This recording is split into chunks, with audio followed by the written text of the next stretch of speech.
We're talking the settlement with the Attorney General. It's Mitchell Talks, the News 9 Sessions with Aaron Brillbeck. I was asked just a minute ago how that you address an Attorney General. Good morning, General. It's good to have morning, you here. Scott. Hi, Aaron. Good to have you, Mr. Brillbeck. Good to be here. So in the 72 hours since the settlement, you know, I know the media will go this way and the public will go this way, so I like to call it the reset about the settlement. Was that Tuesday, the press conference Tuesday? It was. It was. So in the hours since that announcement, tell us what needs to be reset or rebooted about the settlement. This is the $270 million settlement that you got, the opioid settlement. For those of your viewers who remember the I Love Lucy show, I think that the challenge for me over the last several days is, Lucy, you got some splaining to do.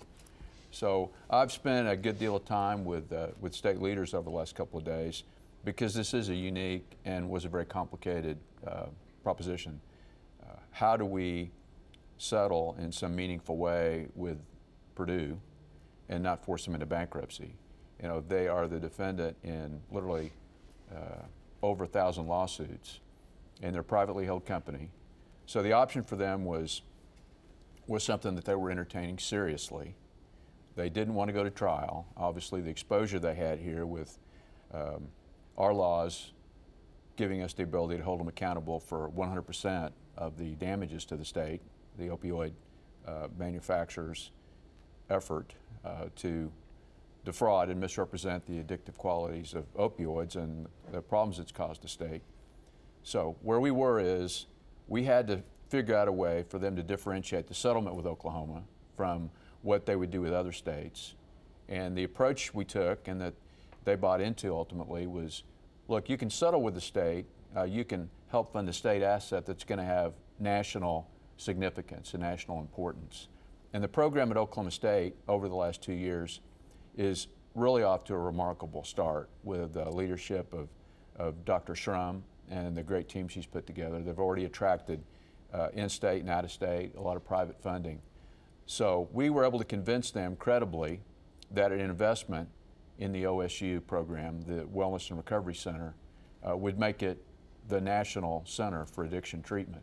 And the goal here is to make the OSU Center the MD Anderson of addiction science and addiction treatment. So almost $200 million going into the OSU program.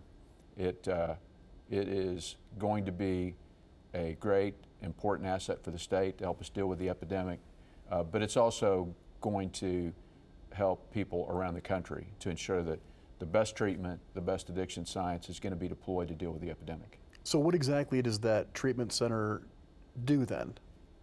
So the treatment center is, again, identifying the best science behind how we get people over their addiction illness. And if we're going to begin to put, and you know, I'm very hopeful with regard to these remaining 3 defendants, that there's going to be a fund that the legislature and the governor are going to be able to deploy to make sure that the state is making rehabilitation and treatment services available to everybody who needs them. But we can't just throw money at the problem. And I think the space here for OSU is going to be to attract all the experience, all the expertise from around the country and synthesize it and make sure that we've got the best treatment, the most effective treatment, the most result-oriented services that are available that have been tested. So again, it's not just throwing money at the problem, it's making sure that we have all the expertise and best practices to get people well. Critics are already saying, though, only $12 million is actually going to go towards treatment statewide. The rest of it's going to go towards OSU. Yeah, that's inaccurate. And you have to look at this thing globally.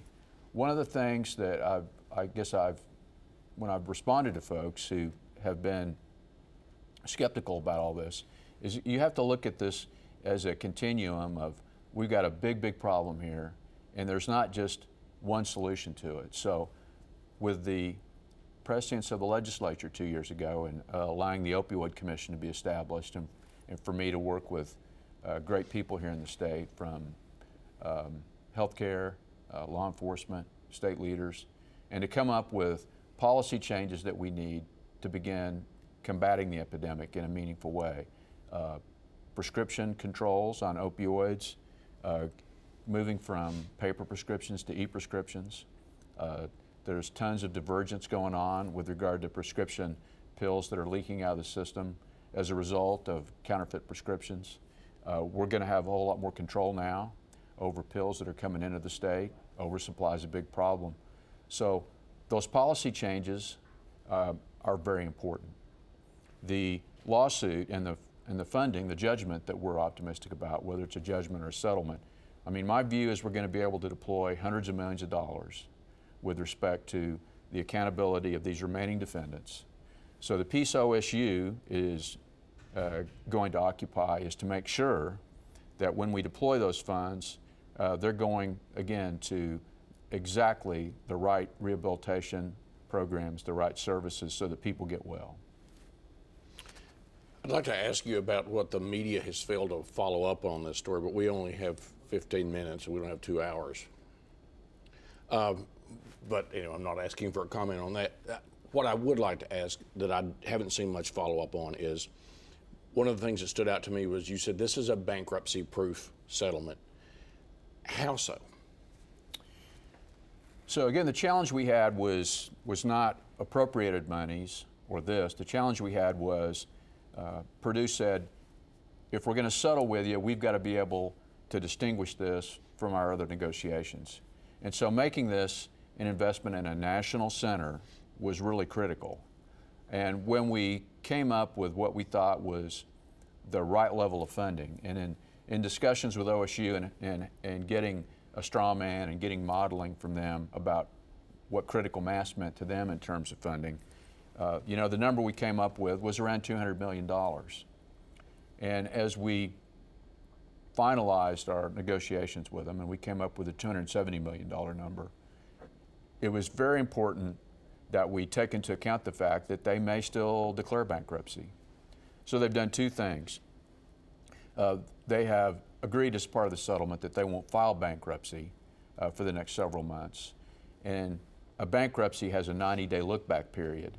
And so you can claw back money that's been expended by the company, at least theoretically, if you make the right case and showing to the court.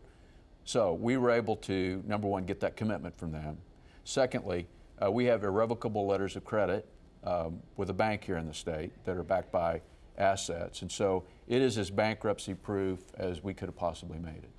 Cheryl Heaton is the dean of NYU College of Global Health, and she said, quote, assuming that the $100 million newly created institute will operate like a traditional foundation, only about $5 million a year will be generated to address the epidemic. How would you respond to that? So it's always frustrating when people comment on things that they don't know about. So the model that Dean Schrum has developed actually deploys a good part of these monies immediately. They're going to go out and recruit the best scientists, the best doctors that they possibly can to bring into this research center. They're going to invest in upgrading and expanding their facilities.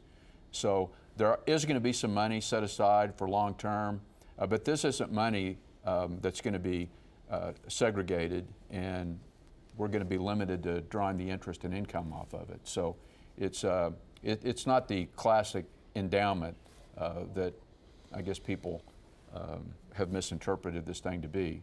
The goal is the sooner we get funds from these defendants, the sooner that we're able to deploy those funds, get the OSU Center operating at peak efficiency, either get settlements or judgments from these other defendants, working with the legislature and governor, getting those funds deployed around the state. The more we can save lives, get people out of their addiction illness, and get this epidemic behind us. You still have the possibility of some more trials in front of you there. How many more defendants are out there in Oklahoma State case? So there remain 3 defendants in the case, Johnson & Johnson, Teva, and Endo. Those are all publicly traded companies. The ability that Purdue had, being a closely held private company, declare bankruptcy was a much simpler proposition. These other 3 companies have a significant market cap. We don't see the bankruptcy possibility with either of them. They're not, given interviews, as Purdue has, about how significantly and seriously they're modeling bankruptcy. We're ready to go to trial in that case. There have been multiple efforts to sabotage that lawsuit and that trial date. They've all been unsuccessful. Supreme Court on Monday gave the final word. This trial is going to occur on May 28th. We've got confidence, speaking from the Supreme Court, that these judges have done the right thing, that they've managed this case well. So we're going to trial on the 28th with these other defendants. We will continue to engage in mediation with them. Those mediation talks are court-ordered and they're confidential. But we're ready for trial today. If we had to go to trial today, we'd be ready. Mike, you said that you've been speaking with legislative leaders. My understanding that they're questioning whether you have the authority to allocate these funds to OSU. So there's been a lot of questions about this. So as the Chief Law Officer of the state, I have the authority to settle lawsuits. That doesn't mean that I have authority to appropriate funds. But under the court order, I mean, the judge down in Cleveland County, Judge Bachman, reviewed the proposed order, the settlement, and the decree that was issued took into account the authority, the legal and constitutional authority that I have to settle lawsuits. So this money's not going to the AG's office, the money that's being directed to the OSU program. It's going directly, pursuant to the court order, to the foundation that's being set up. So I'm not appropriating funds. It's a settlement that involved the defendant, Purdue, making a contribution directly to the foundation that's being set up to benefit the OSU program. I don't imagine legislative leaders are real happy with that aspect, that they were left out of this. Well, it is, and I have stipulated that it's unusual. I've also, in an effort to help people understand why we had to do it this way, I've laid out for folks the complexity and the challenge we had. The easiest thing to do sometimes is nothing, and we could have coasted along and gotten closer to trial, and Purdue would have declared bankruptcy. I mean, they've told us consistently that we're not going to go to trial in Oklahoma because of the exposure that we have with your lawsuit. Knowing that they can be held accountable for all the damages to the state, which our damages, and we can verify this over the last 20 years, are in the billions of dollars. Now, will we be able to ultimately enjoy, be able to collect billions of dollars? That's not likely. But with respect to Purdue, my options were zero, letting them go into bankruptcy. The other consideration we had, if they went into bankruptcy, there would have been a stay with regard to our proceeding, and it would have stayed the entire proceeding with regard to the defendants that were remaining. So it was important for us to go through this process, keep them from declaring bankruptcy and scuttling our trial, but getting as much of a settlement as we could based on the conditions that they were placing on us. Can I ask an if question? And because I know there's what's known and what's not known. New York State has filed a lawsuit against, it involves the family, the Sackler family that owns Purdue Pharma.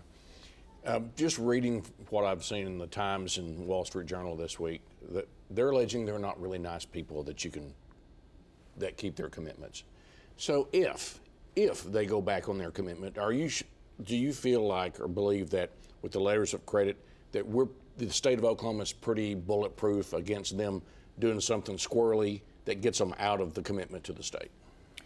We've engaged and have been advised by the best bankruptcy counsel in the country with regard to how we've established this backup, this credit facility in the nature of irrevocable letters of credit that are with a bank here in the state. So we think that we've bankruptcy protected it as much as you possibly can. I mean, there's always possibilities out there that this could be attacked, but we really believe that we protected this money. Going forward, this New York case is something that we've taken a look at. There's no question that Purdue and these other companies have damaged this state and the country with their recklessness with opioids, with misrepresenting their addictive qualities. Part of our settlement involves the Sackler family, the owners of the company, paying $75 million over a 5-year period. So that commitment is backed up by an irrevocable letter of credit. As there are more lawsuits filed, I think that inevitably you're going to see Purdue file bankruptcy. And so everybody then gets in line. You have years of a bankruptcy proceeding. But Oklahoma's put itself in a position where we have a $270 million settlement that takes care of the state's legal fees, that sets aside money as a down payment in what our ultimate settlement judgment's going to be for cities and counties. And we've established what I believe will be the MD Anderson of addiction treatment in the state at OSU Tulsa. You know, there's a quote that I've shared with you, which is that JFK used to go around the country making speeches about bullfighters, and it was row after row of bullfight critics crowd the Plaza del Toro, but only one knows, and he's the one who fights the bull. You were the guy in there fighting the bull with counsel. Is there something that we probably, it's kind of between the mortar, between the bricks, that people haven't understood about this? Because you've got lots of critics, okay? You've got critics about the legal fees, you got critics from well, the cities and counties didn't get enough, you should have done this, you should have done that. Everybody's taking shots at this, or a lot of people are, right? What would you say to folks who are going, you should have done this, you should have done that? It's almost like you've opened up a Broadway play and now all the critics are piling on. What would you like to say to those folks who are critics of this in its entirety? I'm a fourth generation Oklahoman. I love the state. I've been in public service for about half my career, which is at this point, I'm sorry to say, 37, 38 years. I've been able to work closely and be mentored by great people like Frank Keating and J.C. Watts and Burns Hargis, by the way. I've been in the legislature. I've had administrative jobs here. I've practiced law in Washington, D.C. So what the state gets from me is somebody who's got a lot of experience, somebody who loves this state and is invested in it, and somebody who's been privileged to put together a great legal team that has those same commitments to the state, those same beliefs in the state, same love for the state. Judge Mike Burridge, Reggie Whitten, the great team I've got in the AG's office. So particularly with Mike and Reggie, both of whom are victims of the epidemic. Reggie lost his son and Mike lost his niece. We're pouring our heart and soul into this case. For all those people who've lost loved ones, who are laboring under having somebody in the family who's addicted, we know what this problem is, we know what the solutions are, and we're laser focused on addressing this through this litigation in a way that provides a template for the entire state to get relief from it. So I'm committed to that. It's consistent with my oath of office. I got a lot of criticism during the campaign about this lawsuit that I was able to weather. So folks just need to know that I've got their best interests at heart, and what I tell folks every day is our magnetic north in this office is we're keeping people safe, and that's the principle behind this lawsuit. So in the couple minutes we've got left, what happens from here? Purdue looks like it's done. Where do we go from here? Where are you setting your sights next? So May 28th is our trial. We are proceeding apace with discovery. We don't anticipate any further wrenches attempted to be thrown in the machinery. Our case is buttoned up. We could go to trial today. It is our commitment to hold these companies accountable for what they've done to the state, for the thousands of lives we've lost, for all of the people who are suffering from addiction. The decisions that were made were reckless, and they were not in the best interests of Americans and Oklahomans. And sometimes businesses do bad things. I hate that as a Republican, as a conservative, as somebody who believes in markets and supply and demand and capitalism. But this is one of those instances. And I don't like it, but the facts are these companies made decisions that they need to be held accountable for. You know, as the general was coming into the station, that I reminded him, in 1994 you ran for Attorney General and didn't win. I did. Had you won, would you be the longest serving Attorney General in Oklahoma history? You'd be entering year, what, 25? How does that make you feel? You would have to remind me of that, wouldn't you? Wow, you're old. You'd almost look your age if you'd been there for 25 years. Well, let's see. There was an Attorney General who served both during World War II and in the 50s and 60s, and his name escapes me just now. And then Drew served, I guess, 4 terms. So if I wouldn't be first, I'd be among them. Well, it's great to have you here. Thanks for what Thanks, you've Scott. done. Thanks, Thanks Aaron. for coming and sitting down with us, Sure. letting us ask questions and be movie critics. So we appreciate you doing It's that. all good. It's great to be with you all. Thank you very much. Yeah. Hey, thanks for watching Mitchell Talks, the News 9 sessions with this guy, Aaron Brillback. See this again at news9.com/yourvotecounts. Follow me on Twitter, Scott Mitchell, @Mitchell Talks.